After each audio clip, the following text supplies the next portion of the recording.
jadi ini dia mobilnya, Nissan Grand Livina. Ini tahun 2014, tipenya SV. Grand Livina ini ada memiliki 4 varian. Yang pertama SV ini, terus kemudian XV, terus kemudian High Y Star, yang ketiga, terus sama yang terakhir High Y Star Outtech. Agak susah nyebutnya. Jangan bikin malu, ngapa sih? Ini udah yang versi terbarunya karena 2014. Jadi perbedaannya itu pertama di grillnya ini chrome, jadi kelihatannya lebih mewah dan lebih elegan. Terus untuk yang tipe SV belum ada fog lamp di bawahnya, tapi kalau yang di atasnya kayaknya udah ada fog lampnya. Mewah banget, grillnya kelihatan mewah banget. Terus lambang Nissannya juga chrome, mewahnya itu dapat banget.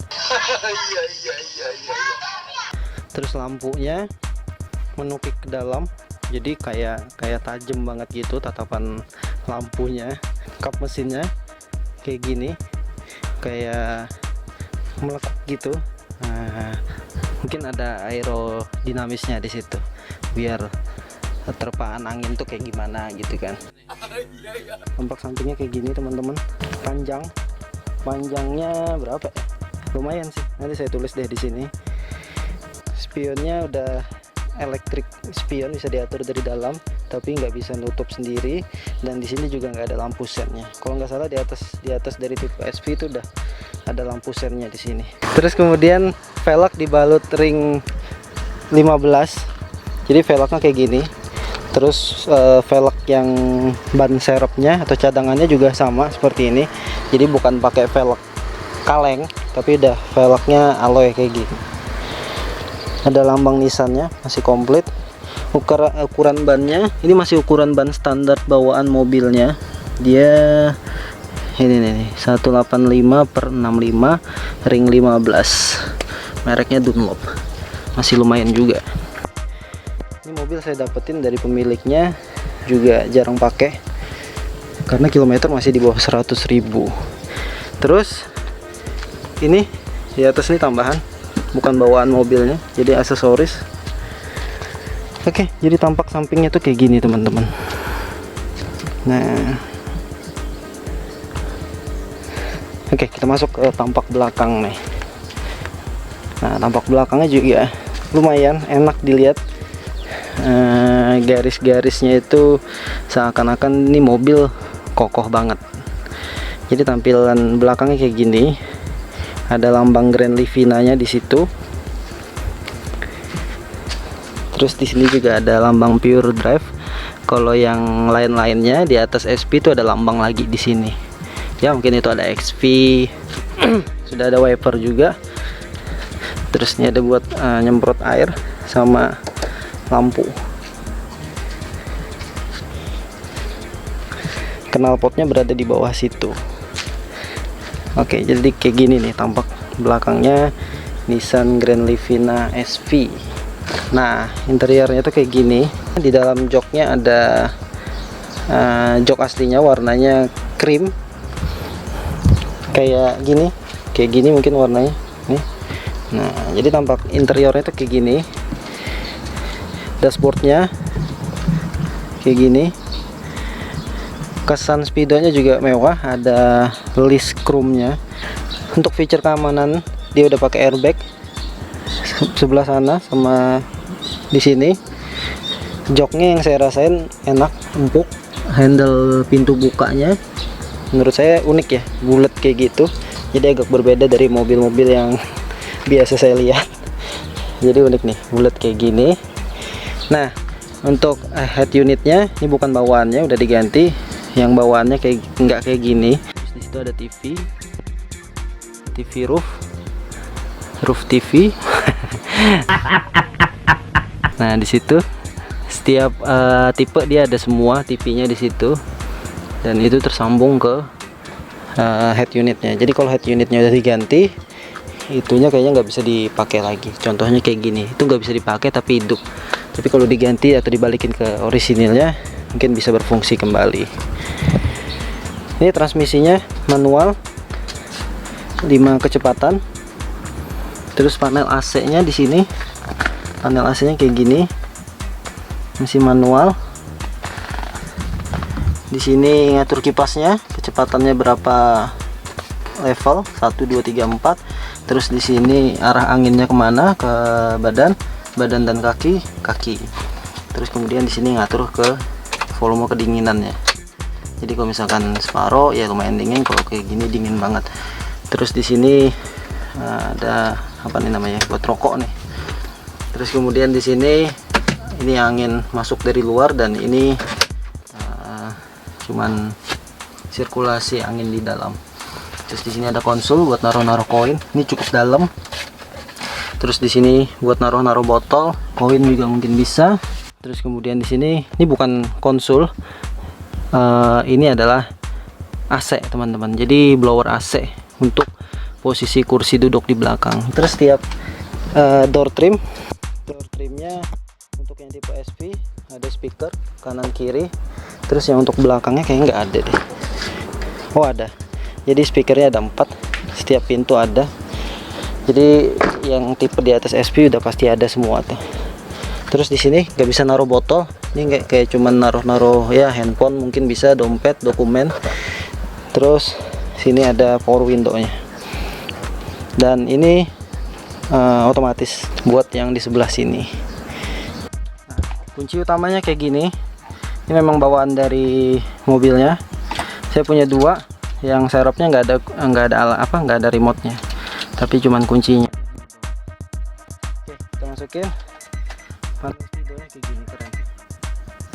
Wah. Oke, jadi ini kilometernya masih di bawah 100.000, mobilnya masih enak banget. Terus kemudian ini kecepatan, ini RPM, terus ini digital. Digitalnya ada temperatur sama pengukur BBM. Yang oke banget di sini ada jam. Terus di sini juga ada pengukur BBM, di mana BBM itu diinfokan kalau udah mau habis. Dan di sini dia juga ngasih info bahwa jarak yang bisa ditempuh sebanyak 34 km sebelum BBM udah habis. Ada tombol buat ganti-ganti ini.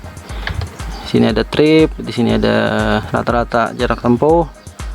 Terus apalagi odometernya. Nah, terus yang ini buat menerangi dan mengurangi keterangan dari speedo ini. Terus kita nyalakan mobilnya. Untuk AC-nya dingin banget teman-teman. Terus kemudian ini juga lupa nih, ini lampu buat lampu hati-hati. Terus di sini, nah ini panjang, nggak kayak mobil-mobil yang lain. Mungkin kalau mobil-mobil yang lain itu cuman sampai sini ya kayaknya. Dan ini bisa memanjang sampai sana tuh. Jadi kalian kalau misalkan mau naruh tas atau apa gitu yang ukurannya cukup panjang, kayaknya bisa sih di sini. Jadi oke nih, panjang dia. Nih saya taruh nih bisa sampai sana tuh, no kan. Terus kalau untuk audio, suara dari audionya nih lumayan oke, lumayan enak buat didengerin sama telinga. Empuk lah. Coba kita putar nih.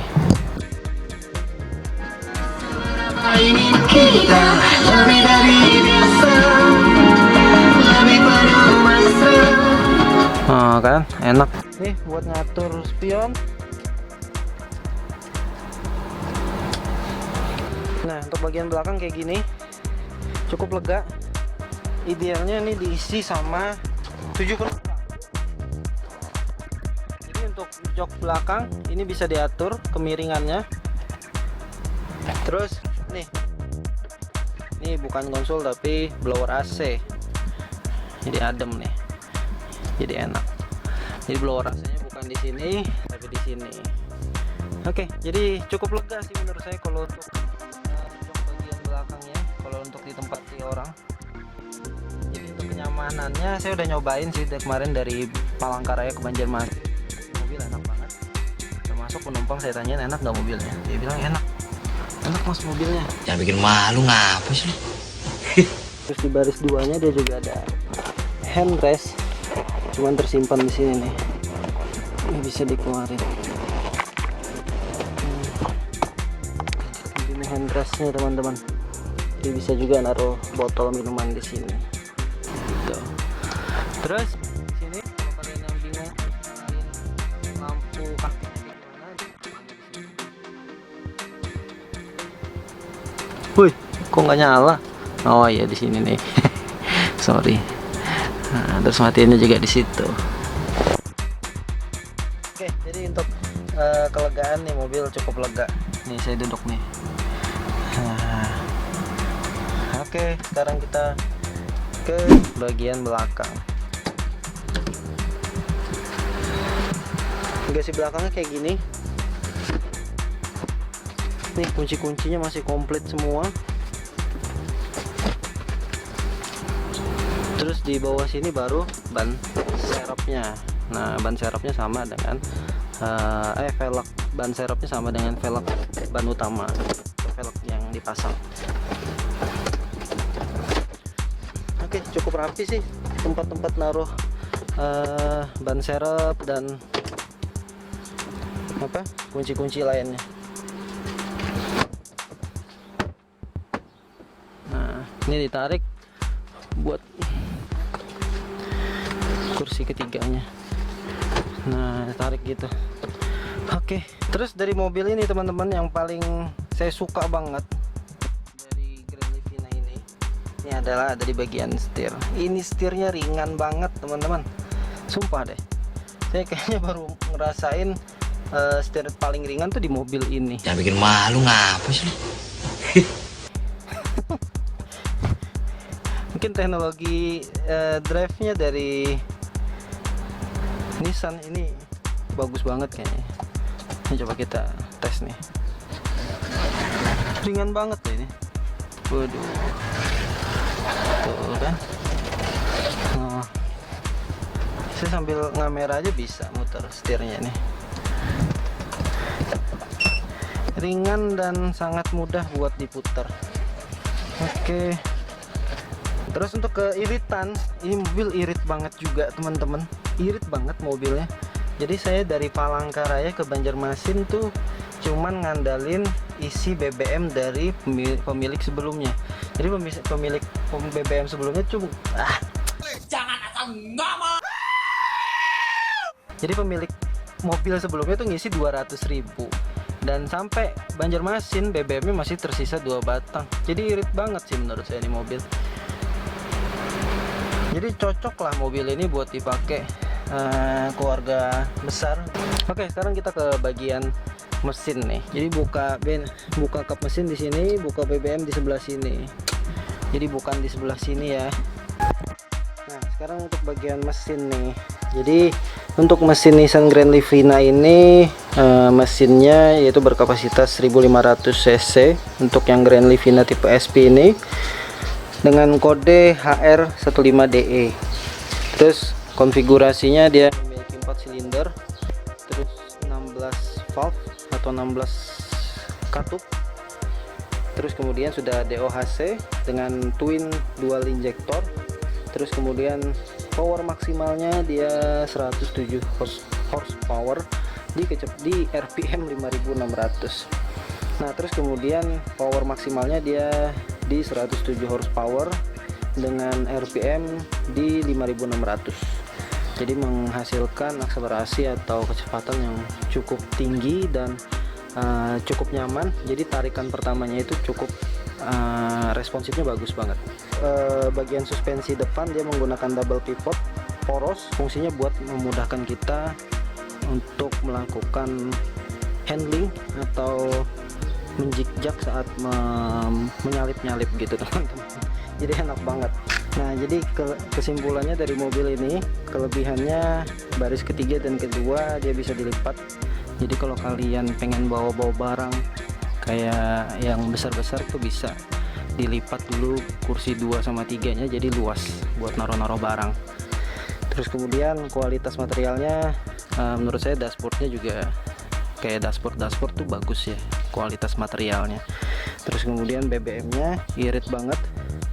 Terus kenyamanannya saat dipakai menyerupai sedan, dia nggak terlalu banyak ngelempar badan kita saat ngelewatin jalan-jalan yang bergelombang atau jalan-jalan yang memiliki tikungan banyak tikungan.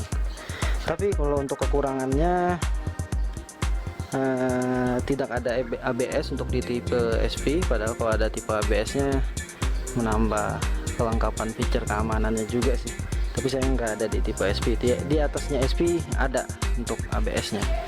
Terus kemudian kayaknya cuma itu aja sih menurut saya, nggak ada ABS nya untuk di tipe SP. Kalau yang lain menurut saya oke banget dah. Oke teman-teman, mungkin cukup itu video kali ini. Terima kasih buat yang sudah nonton. Saya Muhammad Pikat. Wassalamualaikum warahmatullahi wabarakatuh dan ciao, bye bye.